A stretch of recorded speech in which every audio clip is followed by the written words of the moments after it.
Ninth class already ہم نے جو ہے وہ پیچھے ڈسکس کر لیا ہوا ہے ہندوستان میں مسلمانوں کی معاشی محرومی کو۔ آج جو ہم ڈسکس کرنے جا رہے ہیں وہ ہمارا بہت امپورٹنٹ جو ہے بات ہے جو ہم کرتے آ رہے ہیں، دو قومی نظریہ ہمیشہ بولتے ہیں۔ تو آج جو ہے دو قومی نظریہ کے بارے میں ہم پڑھیں گے، لیکن اس کا آغاز کیسے ہوا، اس کو پھیلایا کیسے گیا، اس کی وضاحت کیسے ہوئی، اس کو دنیا میں کیسے ایکسیپٹ کیا گیا، اس کے بارے میں ہم آج بات کرنے جا رہے ہیں۔ تو سب سے پہلے پوائنٹ ہے، برصغیر میں ہر شخص جو اسلام قبول کرتا تھا، ظاہر سی بات ہے جس نے اسلام قبول کر لیا اس نے اپنے آپ کو کیا کرنا ہے، اسلام کے مطابق اور اسلام کے اصولوں کے مطابق اپنی زندگی کو وابستہ کر لینا ہے۔ وہ اپنی معاشرتی اور سیاسی سطح پر مسلم معاشرے اور ریاست سے وابستہ کر لیتا تھا۔ پھر کیا ہوتا تھا، جب اسلام قبول کر لیا ہے تو ظاہر سی بات ہے پھر ایسی ساری چیزوں کو بھول جانا پڑے گا جو اس کے پریویس جو مذہب سے ریلیٹڈ تھیں، یا پھر ایسی جو اسلام کی دشمن چیزیں یا اسلام کے خلاف چیزیں ہیں، ان ساری چیزوں کو چھوڑنا پڑنا تھا۔ تو پھر کیا ہوا، جب وہ مسلمان ہوا اس نے پچھلے رشتے ترک کر دیے۔ پھر کیا ہوا، وقت گزرنے کے ساتھ ساتھ کیا ہوا، مسلمانوں نے برصغیر کا الگ منفرد مزاج پیدا ہوا جو ہر لحاظ سے دوسری اقوام میں ہند سے مختلف تھا، یعنی کہ ہندوؤں سے بالکل طور پر ہم جو ہے الگ قوم بن گئے اپنے اسلام کی وجہ سے۔ سیکنڈ پوائنٹ جو ہے اس نے کس طرح سے ایکسپلین کیا ہوا ہے، وہ کہہ رہا ہے برصغیر کے تاریخی تناظر میں دو قومی نظریے سے مراد یہاں بڑی دو قومیں آباد ہیں۔ یعنی کہ یہ تناظر کا مطلب کیا ہے، دو قومی نظریے سے مراد کیا ہے کہ یہاں بڑی دو قومیں آباد ہیں، جن میں سے ایک مسلمان اور دوسری ہندو ہے۔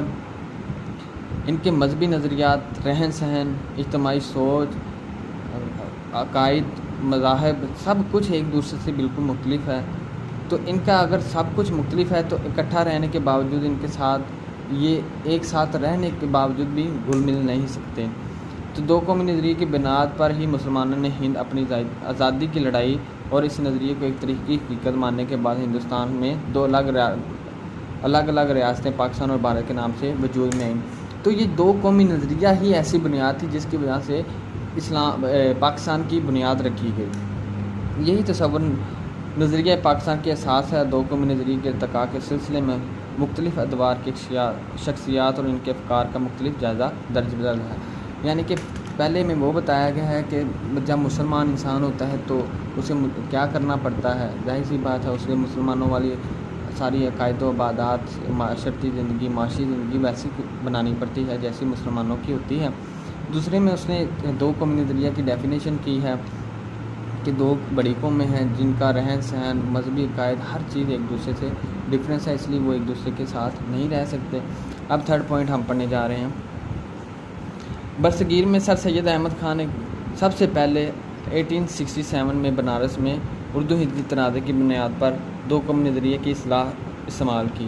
جو سب سے پہلے ورڈ استعمال کرنے والے تھے نا، وہ کون تھے، سر سید احمد خان۔ سر سید نے مسلمانوں کو ایک علیحدہ قوم کہا اور حکومت کو باور کرایا کہ برصغیر میں کم از کم دو قومیں آباد ہیں۔ یہ پہلے شخص تھے جنہوں نے اپنی اسپیچ میں بتایا کہ یہاں پہ دو قومیں ہیں، یہاں پہ دو سسٹم رہ رہے ہیں جو ایک دوسرے سے بالکل مختلف ہیں، ایک مسلمان اور دوسرے ہندو۔ مسلمان ہر لحاظ سے ظاہر سی بات ہے ان سے تہذیب، ثقافت، زبان اور رسم و رواج کے سلسلے میں دونوں ایک دوسرے سے مختلف ہیں۔ اس نظریے نے مسلمانوں میں سیاسی جذبے کو ابھارا اور ایسی قیادت دی جس نے تحریک آزادی کو جلا بخشی۔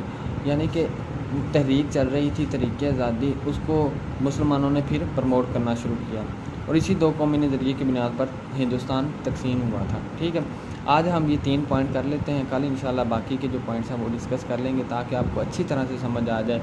پہلے میں مسلمان کو بتایا گیا کہ مسلمان ہونے کے بعد کیا کرنا پڑتا ہے، دوسرے میں ڈیفینیشن بتائی گئی ہے کہ دو قومی نظریہ ہے کیا، تیسرے میں جو ہے سر سید احمد خان نے اس ورڈ کو سب سے پہلے یوز کیا اور انہوں نے اس کی ڈیفینیشن بتائی کہ برصغیر میں ہے کیا۔